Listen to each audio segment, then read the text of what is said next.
Hello, everybody, and welcome back to another episode of the Females Thriving Over 30 podcast. I am trying to pronunciate very well because every time that I get a transcript of me saying females thriving over 30 is horrible, horrible, horrible.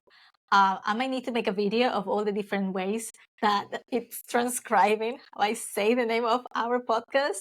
But how are you, Jasmine? Congratulations! Thank you. I'm jet lagged, to be honest. Yeah. So if I don't make sense on this, that is why.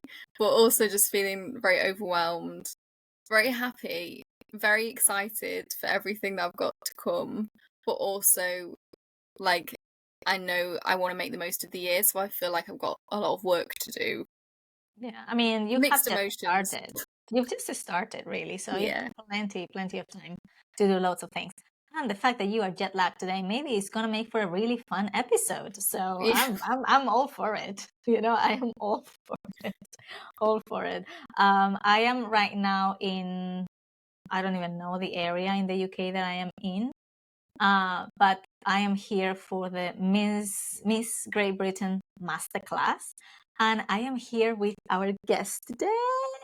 Hello. So we have Madly today with us on the podcast, and we are going to talk about a topic that is very linked to kind of like the things that she's kind of like talking about in social media, and things that I think the three of us have kind of like grown with, and unfortunately maybe have really impacted the way that we see ourselves. So we're going to talk about the way that we have grown up, how the media has kind of like portrayed the way that we should look physically, the heroin chic era, and how we can maybe learn to love our bodies and be a little bit more body positive. So let's introduce our guest and let her, tell us a little bit about herself. Oh, I feel like I'm in an interview room with Miss Great Britain. It's like, just tell a little more about yourself. I'm Yeah. like, oh. Good practice. This is good practice. Honestly, I'm gonna do everything opposite. I'm gonna introduce myself the way that I would, I would just. It's not appropriate, maybe in a pageant role, but yeah, I think my journey as someone who's 34 and growing up in a post-Soviet country with not maybe all of the access to information or TV and stuff like that maybe all the rest of the Western world had.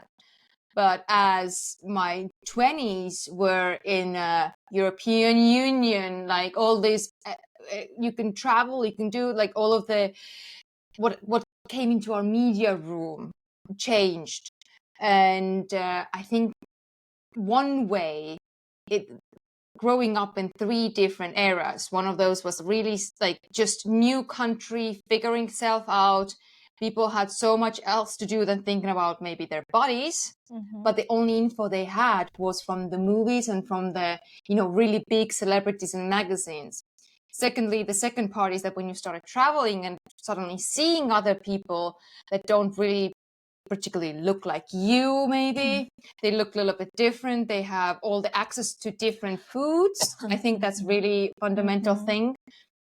And third is now that the era that I'm living in UK, much more liberal, much more body diverse, much more culturally diverse, much more like mental health conscious and awareness, different levels. So I think all of these chapters in my life have been so different that to combine them all together is really hard. So if I discuss something, I'm going to refer to back to the era that's the trauma is from. That sounds good. That sounds good for us. Yeah, so I think that the starting point is definitely where all the fundamental issues and everything, I would say, when I started doing pageants in my early 20s. And I think it goes even a couple years before that, where everyone's value was put into their body and their looks, especially where I grew up. And I remember that I was offered a place in a modeling agency And you guys remember this TV show where they were, even Meghan Markle had done this TV show. You know this where you have this like little suitcases, you open them up and there's numbers inside. Yeah, The Price is Right. The Price is Right. So I was offered a place in that, basically, but the conditioning was you have to lose weight. You have to lose certain amount of weight to get into the show. And that was just, early summer. I started losing weight, yada, yada, yada. And then I had horrible school bullying and people were just mean and, cruel. And I went to this event midsummer where all the bullies were there too. And suddenly the head bully came to me and said, "Oh my God, Natalie, you look so good." Like, she's like praising me out of nowhere. Usually like she's out of character, out of nothing. And I was like, I think that was like the first moment where I realized like that how society has put your value as a human into your looks and body weight. Before that, I was just like, for them. And and so after that, all these modeling stuff and pageant stuff, always everyone only praised me when I had lost weight or I was in my skinniest. The moment I gained weight, I lost jobs, I lost friendships, I lost men. And that's the most ridiculous one, because when you are a public figure, they kind of have an illusion for you that you're always like you can't change, your body can't, like, you're this way. And then when I, like, after competition gained weight and stuff, they were like, one time one guy just raised my hand and did this, "What is this?" And I was skinny as hell. I was like, I think I came back from Miss Supranational and I was like dead skinny. Like I was nothing comparable. And stuff like that. And that was so normalized. Yeah. Even though it affected me, I had like really no one to talk about it, because every dinner conversation was next diet. Everyone's like women bonding moments were talking about how fat they are and how ugly they feel like. And then that was the bonding. And like when you said that, I don't care, I don't know, I want to feel good, and they were like, "What's wrong with you?" Yeah. I mean, I think that something is very interesting in this interview is going to be that for you and I, Jasmine, we have a view of a regular teen or whatever growing up, regular like young adult. But we also have Madly with the kind of like the media and the fame that is put also onto her. Like the whole focus also on you, right? You were saying like you were in interviews and stuff, people were doing that because she said that she was doing pageants, but obviously for everybody that might not know her and is listening now, she's been Miss Estonia Universe, Miss Estonia International, Miss Estonia Supranational. And all the other practice pageants I did, because I didn't have anything fun to do at home. So I went internationally and did something fun. And she's a celebrity in Estonia. So I worked in a TV stage. I think the pageant stuff right now here we are at the pageant, and this was one big part of my life. But why I stayed in a limelight was probably because I worked in a TV station and I was the weather girl initially. And weather girl has also this kind of ideology around them, or people think that it's only like a pretty weird girl strutting around, and you look at like the figure. Yeah, there's the emphasis. And the fun fact here, I did weather in bikinis and swimsuits during the summertime.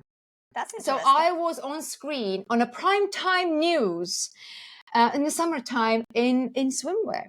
So I think that was one of those things too, that every whole my 20s when I did that, since like, I don't know, April, I started dieting for the summer. Because other, not summer months, it was done in a studio, like a regular green screen. And then summer, it was done at the beach or wherever, basically, outside somewhere. I feel like when we were younger, we've talked about this before, but do you remember, like we said, Playboy? We all wanted like Playboy stuff, right? All the branded stuff. But I feel like that was like the prime time of all of those types of things, like Page 3, Baywatch, all of that stuff was all around that time, and it was all very much like about the figure and the body, and just general pop culture, I think, was like that. Absolutely, and I think like the idea that you're doing this weather in the bikinis at the beach, I think that it was 10 years before me already. So I think it's totally from early noughties, Yeah. like 2000s and stuff like that. It's the idea of just attracting with beauty and stuff like that. It was a great concept. I have no regrets and stuff, and I thought it was fun, and I thought it was liberating. I didn't see too much of it, but I had situations during live filming at the beach when someone just at the beach screams at me, "Suck your tummy in." And stuff like that. This real life happened, and it's the weirdest thing to think that how normalized that was. No one stood up to me. No one it just like, Yeah, and you're like, oh yeah, of course I forgot. Yeah, and that was like Yeah. So since I would say 16 to 28, I think my life was around. So everything about my life was how I like everything about my body, everything, my job, my love, everything was related to that. And it's one of the biggest reasons why I kind of moved abroad too, and did all this soul searching around Asia and doing my basic girl trip, backpacking. I mean, that's a good way to do it. I think, like, as I said, like this, like you were saying, like your whole life surrounded about the way that you looked and the diets that you were doing. I don't know for you, Jasmine, but for me, it was the same. I was just looking at the magazines, and the only thing that you would see is like the new diet for the summer, or Operation Swimsuit. Like, start getting ready for your swimsuit, and everything that you saw on So TV. normalized. That was like normal thing. It Yeah. wasn't like a weird thing. It was, you had to talk about diets. You had to be this and that. And like you said, everything you saw was around it, and especially like the body scrutiny you saw on tabloids too. What type of bodies were picked apart? Even the clip from Sex and the City, where Samantha comes in and like the guy was like, "Oh, you got this all out." Like it's not. It's a skin there. It's literal skin there. It's not like, Yeah. So these were the things that people were just commenting and pointing out, and they that was normal. And why do we think that the media scrutinize so much the female body? Like, why is the difference between like telling a woman you need to lose weight or you need to look this way, but to the man it doesn't matter? Why do we think that is? Is that control and power? I feel like in like women's magazines, those are the people that you'd like idolize, like the celebrities that you would idolize. I think they thought that the readers would want to see inside the magazine if they saw somebody that they idolized looking normal, and what they thought was looking like bad. Like, I feel like they put, they'll put pictures of people on the front. They used to do it much more than they do now, but like celebrity women on the beach not sucking their tummy in, and they'd like say she's let herself go or whatever. And I think they were like trying to appeal to the fact that women may feel insecure or less than those celebrities, and when they see that, they want to buy it and read it to feel better about themselves. Yeah, like I feel like that's what it was preying on. I saw the other day, actually, when I was in Spain. It was in that was kind of like trashy TV programs, right, in the middle of the day, and they were like following this paparazzi that was in Ibiza, around the yacht of one of like the celebrities that we have in Spain, right? And then he was like, "I'll just have to take the pictures when she's just coming out of the water, because then her, like, she's not posing, so her bum is like all soggy and everything, and those are the photos that are gonna give me the most amount of money." And it's like, how bad it is that people are paying like crazy amount of money. Absolutely, for that's those the main thing. type of photos, and then we kind of like believe it and consume those magazines and those photos and all of that in there. I feel like it's all about like the comments, especially when we think of like online magazines now. If there's like a shocking photo of a celebrity that looks different to what people expect, then you get people all in the comments. And the more comments they get, the more engagement, the more money the magazine's making. So I feel like it's all like shock tactics. Absolutely. And while I was looking down, I was just looking so I don't misquote or the book I read about the opinion that really transformed years ago how I see this, why it was put on us. And the book is called The Body is Not an Apology: The Power of Radical Self-Love by Sonia Renee Taylor. And it's it's been New York Times bestseller. So it's a very very well written book. It was really famous and popular a couple of years ago, I think. And it talks about the history. It talks about, he's a gorgeous black woman who talks about like the history of the female body and different racial indicators and everything. And she also talks about why is it political, like you said about the control. But if you keep, like, I think that was from that book, if I don't misquote, is that if you keep woman weak and only thinking about the looks and the perspective and stuff, you're automatically, the vibration of the way what you're thinking and occupying your brain, your focus is somewhere else. So you are more easy to control, but it's also, it's easier to influence you in a certain type of ways. Like, the same way is like, because I'm a political scientist by my degree, it's like, hungry people do different decisions than people who are well-fed, nice warm home, yada yada yada. The same way with female bodies is that when we diet ourselves, we devalue, like the nutrition is down, everything is down, we're trying to be someone, we're trying to fit in somewhere, like our brains and our bodies are fatigued, they're occupied with wrong things, and we are easy to control. And it's like almost like a political, because we make different choices. So we don't think about world domination and we can leave it to them. We can consume the products that they create for us. And the second one is because in Estonian it sounds a little bit different, but I always like to say this one thing: the moment you hate your body, some white obese man gets richer by second. And you are hating your nice figure, normal body, and you keep hating it. And some obese guy probably who doesn't care how you look or what you do or whatever, he gets richer every single second. And that's, I think, one of the, I heard, and it's not my idea, I heard it somewhere, obviously. In one point I listened to all the books and all the podcasts, and I just cannot remember where is it that from. But it just haunts me, because I feel like every time I'm thinking about, again, falling back to my bad habits, I'm like, no, I'm not gonna let that he's not gonna get my money, because I'm not gonna want to change where I'm like, or buying new clothes because you don't feel good in your current clothes. I look too fat in these clothes, I need to go and buy new clothes. All of those things, they make us consume more. The creams and the stuff and everything is just, the more horrible we feel about ourselves, the more it's gonna makes us want to buy stuff. Absolutely. From a marketing background, definitely. You know that this is true, right? It's like the need, there has to be a need for a product, obviously, to sell it in the first place. And Absolutely. If people all loved themselves, they wouldn't buy any of it, would they? No. Yeah. So do you think that's why Ozempic has been such a hit? What's that? The Ozempic. Do you think that's why it's been such a hit? The what? Ozempic. I don't know what you're saying. Do you not know the what injection to lose weight? Oh, I don't know what that is.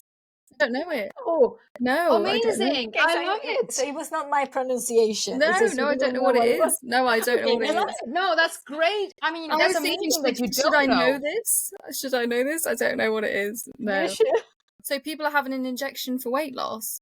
It's an injection for people with it's a diabetes. Diabetic drug. Oh, okay. But people are using it.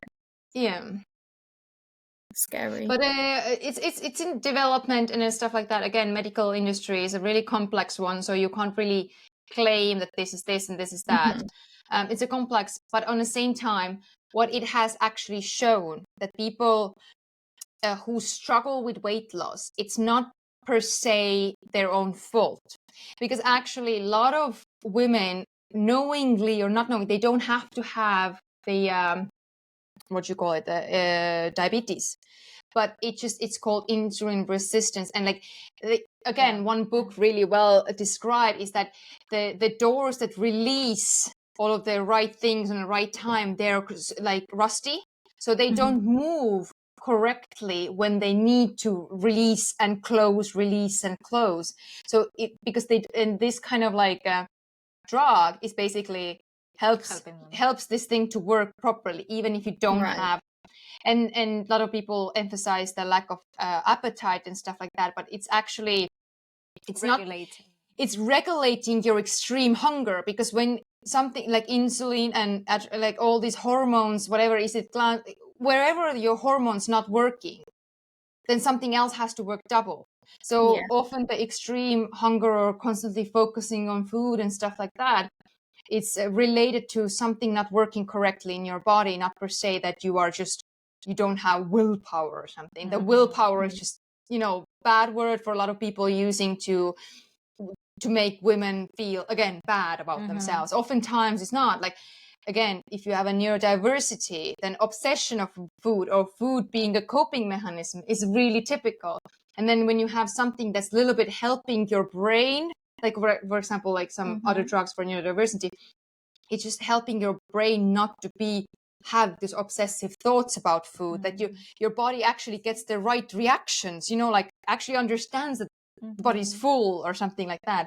So I think a lot of not a lot of, but some people had this as initially they were like, oh, miracle drug, but then they realized, okay, something in my body actually didn't work and it's actually helping. So it's not all bad, it's not good, but for some people they discovered actual health issues with it. So we'll see. Like it's everything in medical history is just medical industry is like, you never know. To try things, right? I feel like that's a good point as well, just about women in general, the fact that our bodies change every day, like depending on the time of the month it is, like hormonally and everything, our bodies and our mind, our bodies, everything changes constantly. Like one of the things, like this is very interesting, like a friend of mine was having some blood test done, right? And she had a blood test done. 2 weeks later she got blood test on again, and she got like progesterone like super high, and like some values like very, very high. So she was concerned that the first one were wrong or the second one were wrong. And when I was sending it to my sister, who's a gynecologist, she was like, that's normal, because depending on where you are in the cycle, all the hormones and everything is going to go very differently. So it's like, I had absolutely no idea that it changes so much in just 2 weeks time. And I think that's one of those things too, like we have to go back like a lot of steps to look. It's not like everyone's focusing on the food or the body image or the TVs and yada yada yada. I think we should have to go like back to basic education. Like what is like thought, like since we're growing up, like what is the basics we grow up with? Like did we ever, like our age group, did we ever grow up with basics of our hormonal cycles? Or we only knew basically that you're gonna have periods once a month. That was it. We didn't even know what sex unprotected, because you'll get pregnant really fast. Exactly. So at any point, everything was around like either it getting braided or something like that, but not like how it influences your food. Basically, we were told like when you're on PMS, you're just hormonal. You're just like mad. You're like crying. Like in a again like a negative way. But no one said, why is this happening? What's happening after? What's happening just before? What's with all those 4 different weeks where we are totally like basically different people, right? So we've never really thought like these things, and these are like expected that we know. Like the same thing, like men have the same, like we have 4 weeks and like separate. They have those 4 weeks in one day. So all of those things happen in one day. So that's really interesting. Again, like they have high energy in the morning, they go blah, blah, blah, blah. In the evening they just want to sit on the couch and watch TV, right? And this is where we have the same thing 1 week in a month. And like talking about those things, and like, I think that's really important, because we never knew that before we reached our 20s, maybe. Absolutely. And again, I think like also lots of the studies and medical things that are happening, they're always studied mostly in men. There is not that many things that are done in women, and there is so much still that we have to learn about our own body and the way that we work and we function, and how it's okay to look bloated 1 week and then the next week you're going to be looking fine. So try not to get that in your head and saying like, I'm fat, I cannot stop eating this or not stop eating that, knowing that because of when you are in your cycle, that's a possibility, and that's why you're craving certain things or maybe looking certain way as well. I feel like it's so true that for a lot of things we're not encouraged to educate ourselves either. I feel like when I was at school and then when I started my period, it was just like, you go on the pill, like you were just given a pill by your doctor. Now you're going to take this pill to like whilst you're having your periods. I feel like if I'd have known and been able to research the pill and understood the impact the pill might have on my body, I would never have taken it in the first place. Because when I came off the pill, when I decided that I wanted to try for Mila, I had like heart palpitations. I had all lots of weird stuff going on after coming off the pill. And also, I don't know if part of my mental health problems and my anxiety and stuff came from the hormones, the synthetic hormones that I was having whilst on the pill, because I find that they're much better when I'm not on the pill and not having synthetic hormones. And I've chosen to not go back on since having Mila. And obviously, it's different for everybody. Like everyone's going to have their own experiences and what works for them, but I just wish I knew I had a choice and not just went with what I thought, like the doctor just gives it to you and it's like, there you go. Yeah, I was told like when I was 17 that, you have PCOS, like not explaining what it is, but there's like cysts on your ovaries, you need to take the pill so to control it, yada yada yada. So that was it. That was like no explanation, no nothing. And the thing is that I think access to information right now, the youth that's growing up right now, they have totally different access. Too much, I think. As well. But again, like they can just like it. I had to go to like internet point to Google something. I don't know. You had to go to the library and just get the book. It's like it didn't really exist in this way that I had an idea. I want to know about something, and I'm just gonna go and Google and go get the researches. Like again, it's about the quality of information, right? There's a lot of information and stuff like that, but if you have understanding how to read quality materials and analyze them and stuff, understand. And the same thing, not every research is quality. So you have to also understand the research. It's not just like you go to Google Scholar and you get all the quality materials. It's not like that. But at the same time, it's still like, it's not just someone's opinion. They've actually had to have some thought put into this, right? But again, here in Europe, I think it's a little bit easier because the way our researches and stuff are peer reviewed is a little bit different than it's done in America. Everything's related to like pharmaceuticals and everything in America is you have to be really critically minded when you're looking at the researches. But I think in Europe it's a little bit easier to trust. Yeah, it's more regulated, 100%. So obviously we were talking about like everything that has influenced the way that we are looking at yourself, and I know that you have been going through, as you just explained, like a lot of criticism for the way that you looked. At some point you gained quite a lot of weight, and now you talk a lot about like being body positive and how you manage to feel good about the body that you're in. So for some people that might be listening, what are the things that we could do, or the things that you did to change your mindset and the way that you were looking at yourself? So when I exited this kind of, I would say like a celebrity world or everything, so I did a drastic quit. I sold all my belongings. I quit my jobs. I did everything, and I just like, see you later, dudes. I just went off, and I just traveled a bit, and then I found myself in the UK. But why is this important? What I just said is that I made this extreme cut of everything that influenced, like I felt that is overwhelming me and influencing me. And it's not possible for most of the population to do that.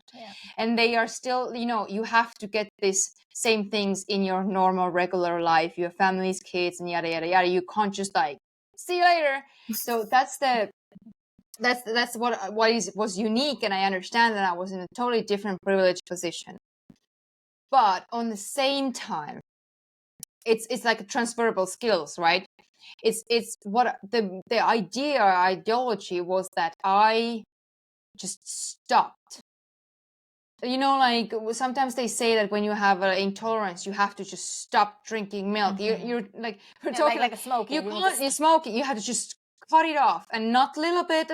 Like, oh, it hurts my tummy a bit. Like we talked about the milk a couple of days ago. It's like I'm gonna like here there. You know it's painful. You know it's irritating. You can't live. You are bloated. But you still take a little bit. You take a little bit. You take a little bit, and that's the thing. Like I did cut off, and. What I did was I gained a lot of weight because I stopped dieting, and but everything stopped working in my body before. So because of all of those diets, I finally got everything that possibly can be called lifestyle illness. I got vertigo, GERD, IBS. I had inflammation in every joint I have. Then I had basically because my body was so weak from those dieting and stuff, I didn't have enough muscular mass anymore because I was constantly dieting and trying to be skinny. So I had I broke a lot of like bones and stuff. It wasn't feasible. And then I realized like I have to live with this body until the rest of my life. And none of those people are like, they don't have to live with this body. I have to live with this body. Their opinion will not pay me salary so I can be awake and nice and like happy. Those people's opinion will eventually not feed me. You know, it's like, because like I had to do cut off from the media and stuff like that. And I realized that, and when I did that, I gained a lot of weight. And then one point, the cut off and stuff like that, my body just started like losing weight suddenly. Without you dieting, without me dieting, without me anything. The gaining weight was when I was desperately trying to lose weight, and I was just so I was drinking, I was partying, I was doing, and like all this regular stuff people do. But because my body shut down, everything I did normally started gaining me weight. I didn't overeat. I didn't do all this. I did everything normally, but my body shut down, and that's why I gained weight. And then I stopped everything. And then one point when I started like balancing my mental health, that was the first thing. I started asking questions. Why do I feel the way I feel? How I can feel like actually connected to my body? Like why I'm eating the way I'm eating? Who makes me feel those emotions? What makes me feel them? All of those fundamental questions, like, this existential philosophy. But why it helped was that the moment I realized that someone else is controlling my body, and not like directly, no one put me in a chains and, tell me you sit in that room, but more of like all of eating, living, being, thinking were all someone else's thoughts, ideas of me, or what should I do, or how I feel. And like indirectly, I ate those emotions into me. I was sad because of other people. And when I realized that I can own my own power, I can own my own body, I just started losing weight. And it sounds obscure, but the moment I started asking my body, what do you actually need? And I started listening my body, like how certain food react. How do I feel after this? How do I do that? What makes me feel good? What makes me feel sluggish? What kind of ways of exercise? Actually, do I have to do the exercise that Instagram pros and fitness influencers are doing, or the actual exercise what my body needs? Maybe it's not fancy, maybe it's not popular, maybe it's not even looking good, but what my body needs, like to understand your own body's needs. And suddenly I literally just started losing weight without being on any plan or diet or any exercise plan even. I just did it because I wanted to do it for myself. And every time someone, like previously in interviews, someone asked me and they're like, but like, tell me the truth. I'm like, this is the truth. Yeah. Is that it's so hard to believe that the moment you own your own power, you own your own body, your body starts doing cooperation with you. And sometimes we often see those people who are like, oh, she's just lucky, genetics and yada, yada, yada. But you know what? it is genetic oftentimes, because you inherit certain type of mental reaction and bodily reactions. But if you grew up, like, it's like, oh, you're lucky, blah, blah, blah. But if you grew up maybe with a family and parents who were constantly struggling with food, you will struggle with food. If you grew up with people who were good with their food, it wasn't a topic, everything was just normal in your house, you were not thinking, but you inherited the habits. And the habits are the main thing, to habit of thinking. It's not only habit of eating, but habit of thinking of food, habit of thinking of exercise. Is it a hard work? What is hard work, right? If you say that dieting and keeping fit is hard work, but why? Who's the hard work for? You're doing good to yourself. Like, why is it hard work? What hard work should be like punishing yourself. That should be hard work, right? Why is it hard work doing good to yourself? So the thought patterns and stuff, they are also inherited, and they often comes with like the traumas and stuff. They say like coming with generations, and these kind of stuff come too. And of course there are genetic, like the actual physics, but you know what, this is also comes with family lines and everything. So it's really important to just see the downloaded programming and basically the condition reboot. You do a full reboot. I think that's the best thing. Do a full reboot. Don't allow anything, and start from the like ground zero, basically. Like, and it's like you can't build a good house on a shaky fundament, right? Or what's it called in English? Foundation. Like, foundation. Yeah. You have to like demolish the foundation too, because you don't know if the foundation was actually okay. It's the subconscious patterns and things that you learned when you were 5 to 12. Like, these are the things you didn't even understand that are controlling you. You have to demolish even the foundation and start building a new foundation. Yeah.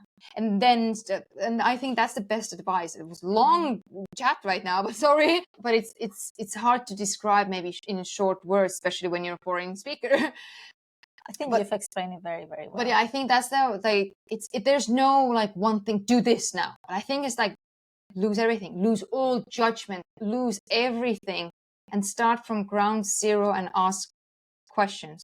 Why? Like, like in marketing, you're Jasmine, it's like you have to ask why until you cannot ask why anymore. Yeah. And this is like the why, and same thing you can do with everything like that. Why I'm eating, answer, but why I'm doing that, like go, and then it's just like demolish everything. And I think for our age group, it's difficult because we don't understand our subconscious patterns. We don't understand the programming that wasn't actually knowably, like, you don't remember when you got it. No, absolutely. I think I cannot even pinpoint a moment. I don't know what you, Jasmine, like when you were like, oh yeah, I need to diet, I need to look like this. I don't know. No, not at all. I feel like it was just ingrained in the culture. It was ingrained when we grew up. It was just like a part of the culture that we grew up in. I think, like, I totally agree with you in the fact that I think if you learn to accept yourself in your current state, you actually treat yourself better on a daily basis, and it doesn't feel like hard work. I think like with diets and stuff, if you the problem is if you diet really hard, then you're going to have a day where you eat loads. Like, I know for me, if I was going to diet, and they have a reformatted it to a cheat day that doesn't really exist in the real. I think I've been there. I've been doing like my bodybuilding diets, and then I like literally like you've been restricting yourself so much that I remember for show day I was like, I'm dreaming about food, I'm planning what I'm gonna eat. I don't know how much money I spent in cookies. Ugh, I know. And I baked like 2 cakes, and it was mostly sweets, right? Because I couldn't have any sugar for like as long as I I know, it's horrible. And then I remember eating it and feeling like so sick, like the pain, I couldn't even lay down. The pain in the belly and everything. And it's just like, why did I do this to myself? But Jasmine, you just said a really good point there. That reminded me something. One of the really good tips I was told, it's every time you go somewhere and you see somewhere, I'm gonna do something when I have my ideal body, where I've lost a couple of weights. I would, yes. this talk is always in our age group. That's a normal sentence that everyone says. They don't even notice it. And I was told that if you don't know how to listen to your body, if you don't know how, then visualize and realize how is that version of you living its, like the version of you that you desire to be, living its normal life, not dieting to get there, right? But if you have reached your ideal weight that's in your head, and you're keeping it, what is this version of you or this person's everyday life? How is the person with this type of body, who's easy to hold it, keep it, and what is this person's lifestyle? What is this person thought patterns? What is this person thinking and eating and doing and exercising and thinking and working and all of this, like daily life, and start living it right now. The moment you have realized how do you want to be, what your normal, regular, ideal routine. life, like routine is, like in a way that what do you think is like would free from all of these burdens, the conditioning, the everything.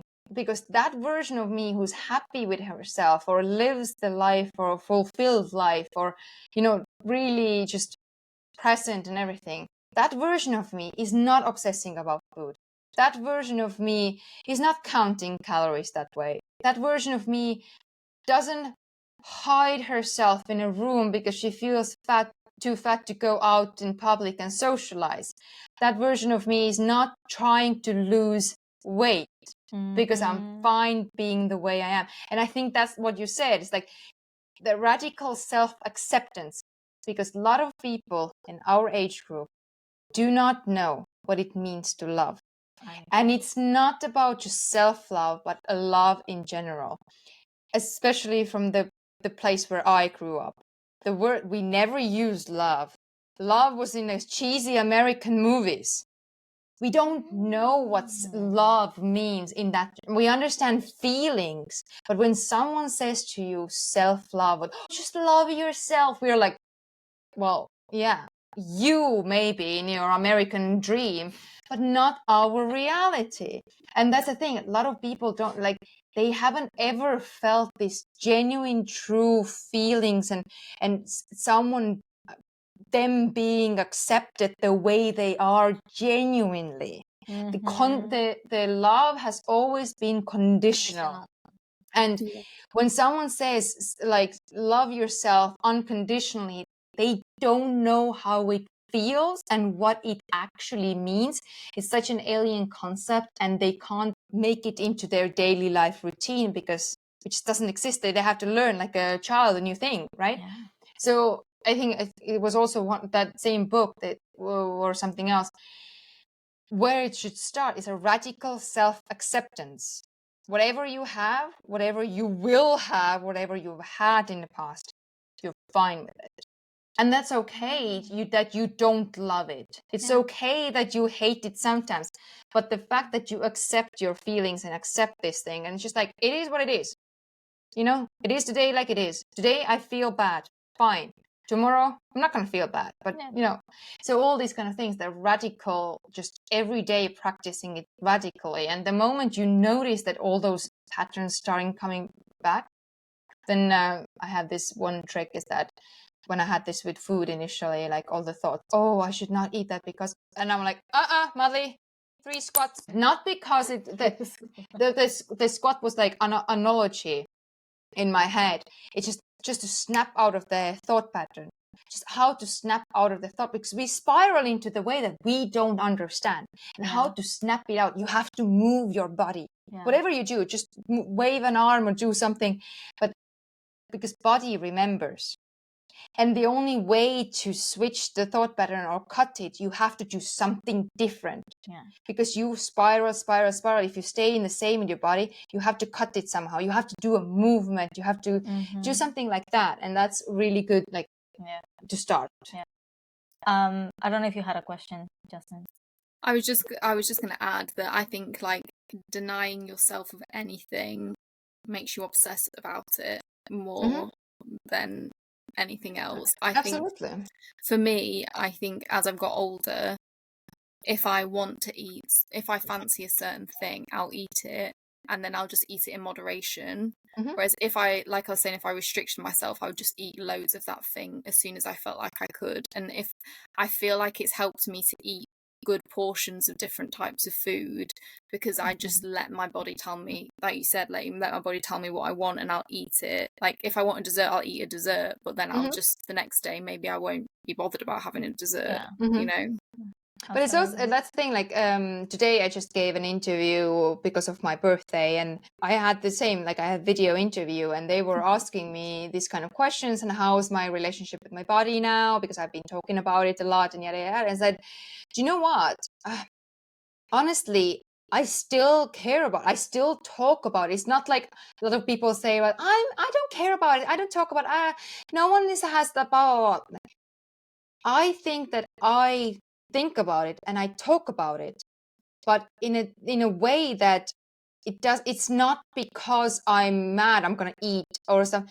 I'm interested why I'm doing the way I'm doing. So when I want to, like, I don't know, craving sweets like days end, suddenly I'm like, what's my body missing right now? Like I made it into a little bit like a game, you know, like a hunt for myself to understand, like you know, like you said, one evening you want sweets, the other evening you don't. But when suddenly you're like 5 nights in a row, you're like, I need this whole box of chocolate. So why is it right now? Suddenly 5 days in a row, I want a whole box of chocolate. Like, what's happening in my, like, what's in my body? Like, do I have some kind of deficiency right now? Have I been overworking? Am I being more tired? Like, I'm like checking in. And I think like a lot of people just like they go with it in the rat race and stuff like that. They don't have time to check in. Yeah. And then they Checking are in just is like, important. oh, I fell off the wagon with my diet and stuff like that because you went back to old patterns, rather than checking into yourself. What's actually happening, and asking questions and being kind to yourself. And I think that's a really good point from you, Justin. Yeah. It's just like, if you know that and you're just you don't get into this habit of self-destruction, you're just like, oh, I want a sweet today, tomorrow I don't bother, you know. Yeah. I mean, I think what you said, like, about checking in is very important. So everybody make sure that you checking in with yourself. And now I think, like, to kind of like wrap up, I wanna ask the last kind of like topic about this. And it's something that I saw a few weeks ago. You know, like you get some adverts on Facebook or on Instagram where you're watching stories. And this was like this editing software, like this editing app that will snatch your waist, put you abs, make your bum bigger, this and that, all with AI, right? We were a little bit fucked up, sorry for, swearing, because of all the way that media were portraying things. But it was like kind of like real person's back then bodies, editing was right? like on professionals' hands, and they did that on magazines and stuff. Very We didn't understand how easy it is to actually do it. It was reality for us because Yes. we couldn't do that with our pictures, so we thought that was real. How do we think this is affecting now this new generation of women, especially women in general, like all the new generation, on the way that they feel about their bodies, if anybody and their mother can edit their own photo and post it on social media and create a reality that is not true? I feel like there is more awareness now that what we see is not true. You know how, Madly, you were just saying about like we didn't really maybe even know they were editing pictures in magazines. I think for me, when I scroll through social media, I'm well aware that most of what I see is not the exact thing that was the picture that was taken. Like there's usually something, a filter, something going on, tweaks, anything. There's usually something. But do you I think feel like that's more normal. But do you think it's you because we are older and we are kind of like seeing it and comparing it to the way that we grew up? Or do you think as well, like the younger girls have that in their mind as well? Like, oh, maybe this is not true. I think, do you know what, like unconventional idea, it might be true, it might be not, but I think they're smarter. I think this AI crap influences us more, not them, because they know it's AI. They know what social media, they make fun of social media. Therefore, for them, video and stuff like that and everything. but they have the understanding of it in a totally different level than we do. So we grew up with thinking that social media, like, first of all, we thought magazines were real. Then we thought social media is real. La la la. But they grew up already knowing tabloids are fake, social media is fake. They grew up already knowing it's fake. We took it in, and our subconscious programming, it's real. And even though, like, a lot of people argue, is it social media bad or not? Yes, we are right now knowledgeable enough to, it's a highlight reel, it's all edited, and that's fine. If we already have made peace with it, they have made peace with it in a way of like the body image and stuff like that. I think kids with like younger generation right now, what they struggle with this AIs and stuff like that is the information or the, not per se the figure as such. But have you been to Sephora lately? I think I was the only adult there. Like, the social media influence and the weird stuff is about the information that's in it. Not per se what they visually see. They can understand maybe more of the fact that it could be edited or stuff like that. But the way that it's like they are influenced by the actual content, what's coming out of that, because we grew up Instagram being just a picture reel, right? And you talked about the video being edited. It's not only the visual stuff that is edited, but it's the AI content that scares me. That what is like told to those kids, not only what they visually see, but what is, because those kids are right now, the 10, 12, 13, 15, they are in Sephora buying retinoids. Like, you should not do that to your skin. And the parents are our age right now, a lot of them. We are the problem. And they don't know it. And that's why I feel like it's a bigger problem is still us. Yeah. We are the lost generation in between everything. Because a lot of our age, like, I'm 34, I could have I got a 14-year-old kid easily if I wanted to, Yeah. So those kids are right now there in Sephora buying retinoids next to me. And I feel like, oh my God, I'm a grandma. Like, I'm late buying retinoid. I haven't started using retinoid yet. I don't. Like, honestly, like, I was the only adult. Do you know, like, the movie Elf, or like where he goes to the school or something, it's like a big adult in the middle of the kids. I felt like that. I felt like it was so hilarious. And then there was like this one parent next to me, and the parent was just like, is that okay for her to buy? And I was like, I don't work here.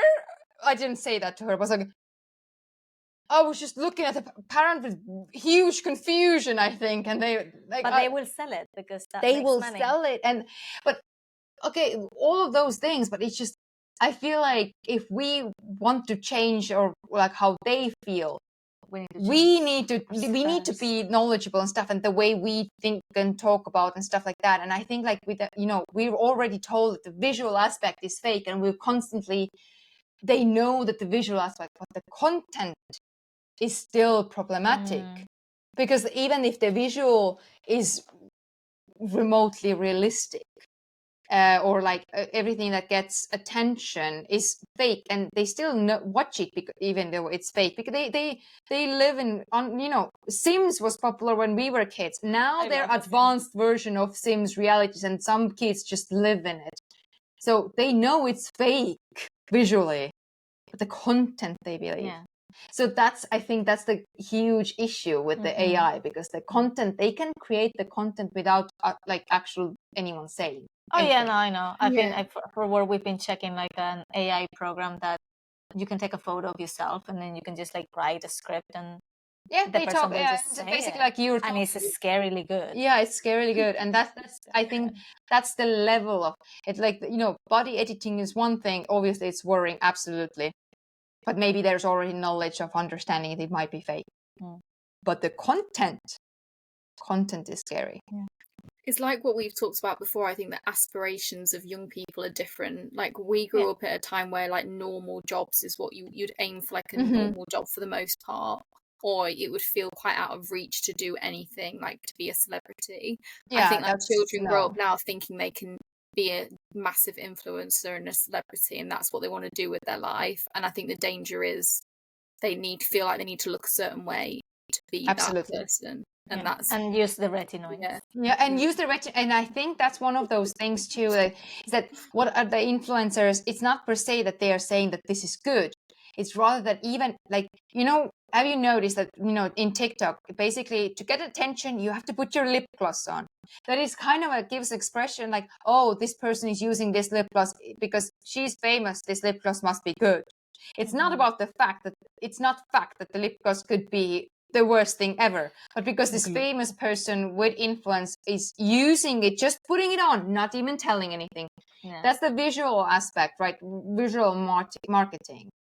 But if there's anything like, just, using or doing or saying, it is problematic because we don't know how much it actually influences, because they're doing it the way that it's not obvious anymore. Yeah, It's like, it's and I think that's the issue too. It's like, you don't understand, they're not direct selling. Direct selling is easy.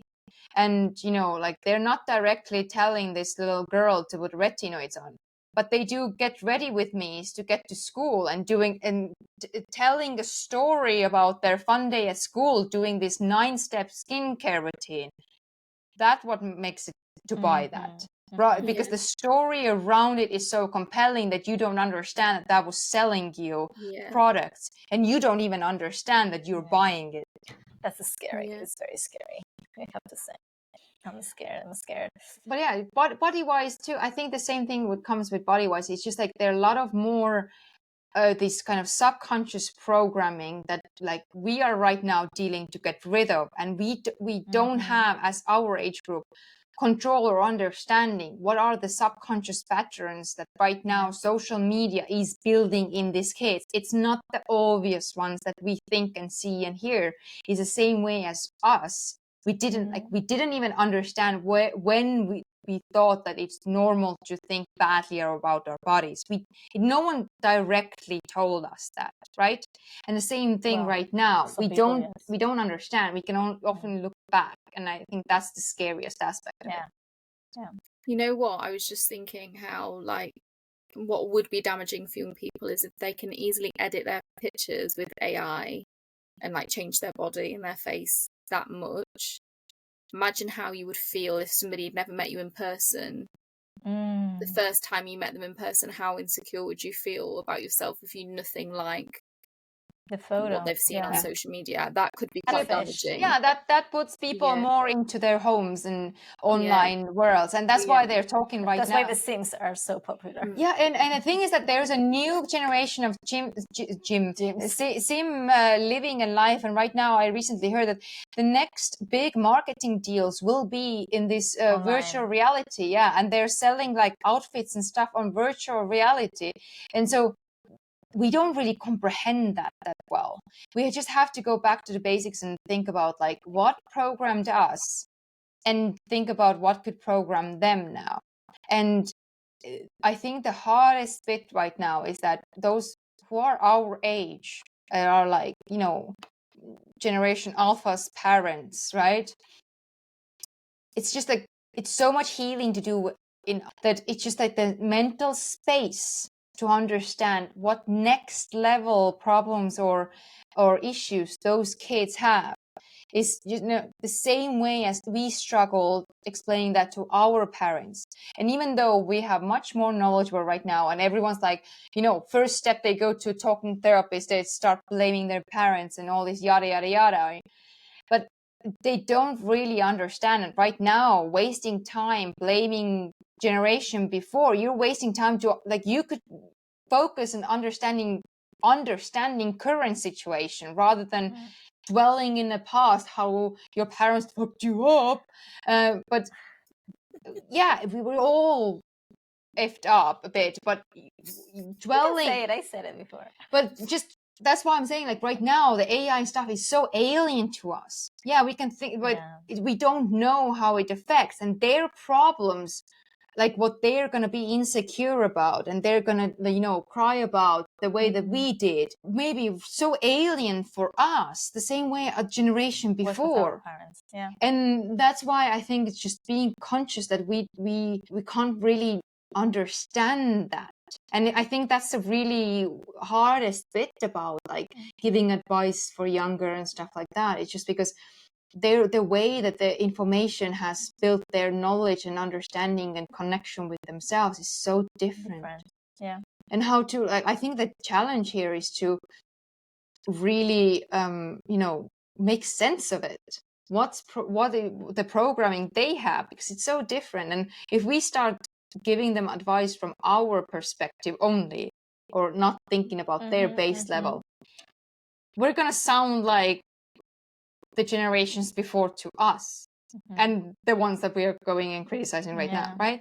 So I think that there's understanding the technology and everything around it is interesting. I think it's challenging, but on the same time, a lot of it is just so obscure that we just don't have answers yet.